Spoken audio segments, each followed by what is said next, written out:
Hi, I'm Father Brian Brooks. I'm the pastor of the Church of St. Benedict in Broken Arrow, Oklahoma. Allow me to offer a few thoughts about the Triduum that begins this evening here on Holy Thursday.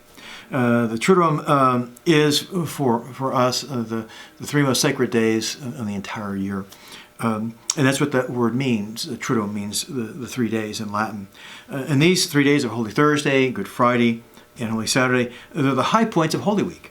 They mark the profound realities of our salvation in Jesus Christ, and they're the final days for us to enter into the celebration of the resurrection on Easter.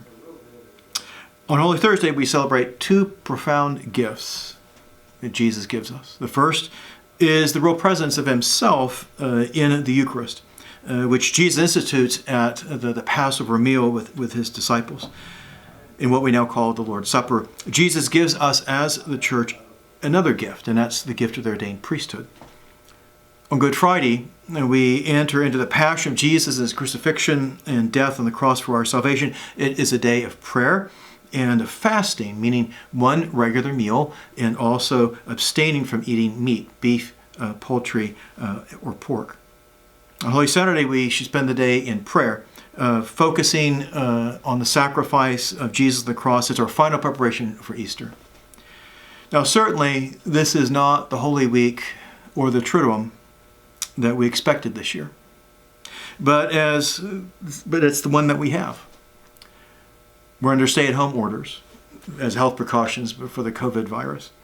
We're not able to gather in sacred spaces of our churches.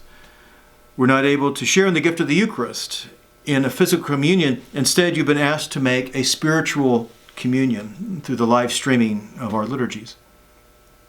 It is now a Holy Week in which much of what we hold dear is being stripped away. It's a form of dying. It's a dying to the normal expectations of Holy Week and Easter. It's a dying to where we would find comfort and spiritual consolation in the liturgies and devotions that normally mark Holy Week. It is also dying to probably a lot of family gatherings at Easter. A lot of pared down Easter brunches, or maybe those family gatherings having been done by Skype or FaceTime. At least no more than 10 people, if that. So much of what we take this week to make it holy, to make it special, what makes it sacred, it's being stripped away. In the face of reality, it's all right to mourn our loss. But we cannot give in to despair. This Holy Week in Triduum, I believe, Jesus is inviting us to enter into the suffering of his passion and death on the cross in a new way. Jesus offers that suffering to God the Father as a sacred gift for our salvation. This Holy Week of 2020, we too offer our suffering.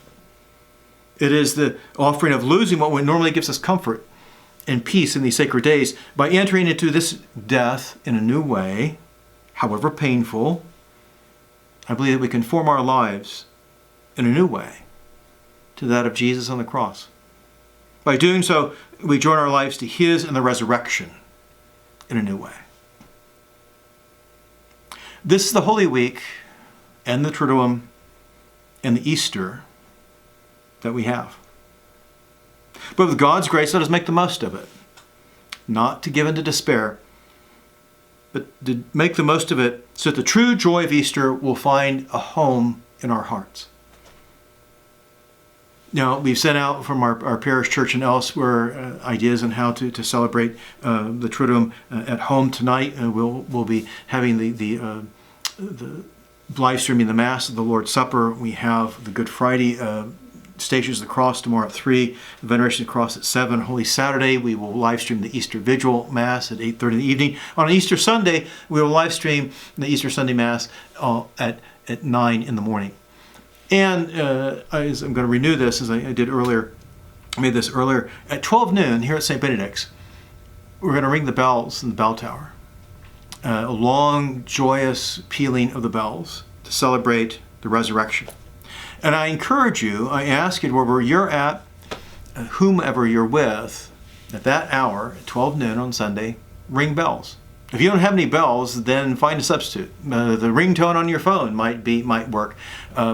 Banging pots and pans, at least for a short time. We'll see as maybe some of the children might get a little too into that. But it's a chance for us to make a joyful noise, a joyful sound in our homes, in our neighborhoods, with those that we're able to be with on Easter Sunday. And together, also, not only to ring the bells or bang pots and pans, pray. Pray the Angelus, pray the Regina Coeli, or any other kind of appropriate prayer together. And that's in addition to participating in the live streaming of the Mass on Easter Sunday. Because we need to announce to the world, virus or no virus, Easter has not been canceled. Virus or no virus, we will announce that Christ is risen. Truly he is risen. God bless you all in these sacred days. Let us make the most of them. God bless you and keep you safe.